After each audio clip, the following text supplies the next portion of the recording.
روز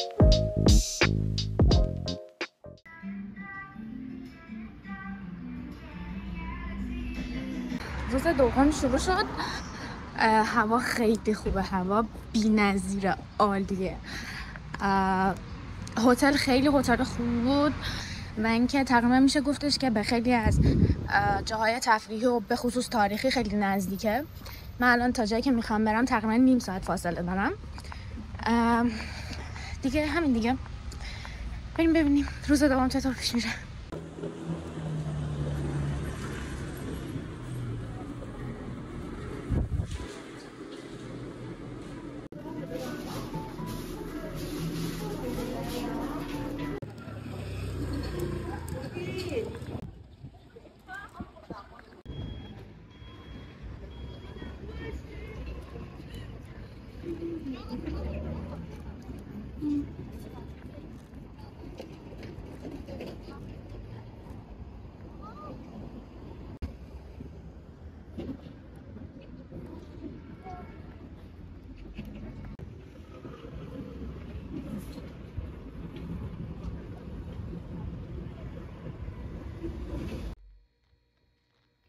اگر که بخوایم درباره اتفاق اون دوران صحبت بکنیم، باید براتون تعریف بکنم که احساس میکنم که خیلی زیاد آشناست اون اتفاق برای من. من وقتی دوره زبان بودم آشنا شدم با این قضیه و این قضیه رو متوجه شدم که توی تاریخ کره همچین مسئله‌ای بوده و خب چون خیلی زیاد برام تصاویری بوده که بسیار آشنا بوده، تصمیم گرفتم که حتما به گوانگجو برم و ببینم از نزدیک و امید داشته باشم که تاریخ تکرار میشه برای ما هم یک روزی و ما هم تجربه خواهیم کرد این آزادی به این قشنگی رو، حالا به هر شکلی. قضیه از این قراره که توی شهر گوانگجو حکومت نظامی اعلام میشه، ولی فقط توی اون شهر و شهر رو از همه طرف میبندن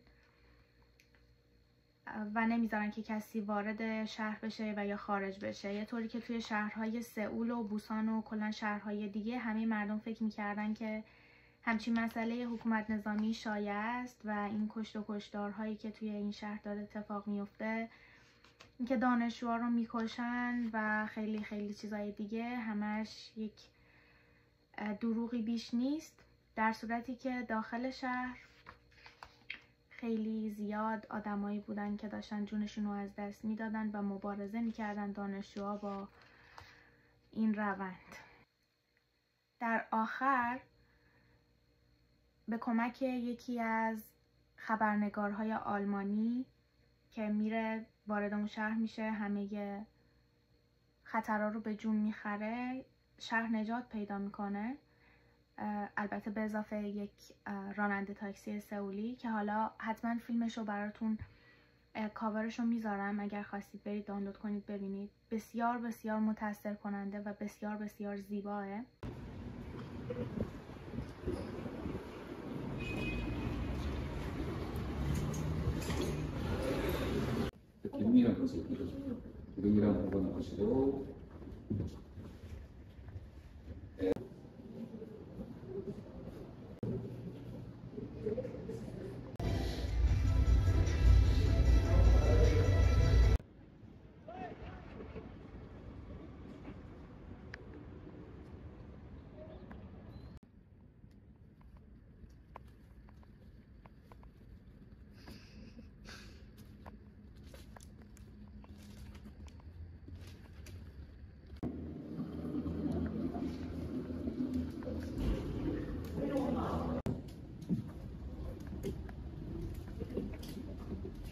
무장 헬기까지 출격시켜 광주 청년의 위력 사격을 가했습니다.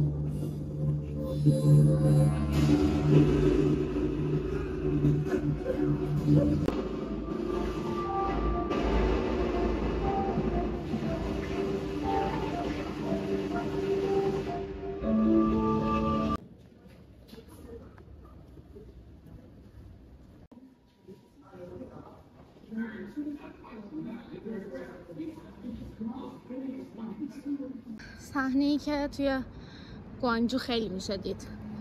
یه جا رو دارن درست میکنن و هنوزم تمامش نکردن. خیلی میشه تو گوانجو همچی صحنه‌ای دید. خیلی خیلی گله به گله در حال درست کردن یه جایه. توی بوسان هر گله به گله هر تیکه هی خط عابر پیاده داره و تو میتونی ازش رد چی به راحتی. ولی تو گوانجو من حتی یه دونه خط عابر پیاده راحت پیدا نکردم و اگه بخوای که از این ور خیابون بری اون ور خیابون باید یه ربع راه بری تا برسی به یه خط عابر پیاده و این داره کلافم میکنه.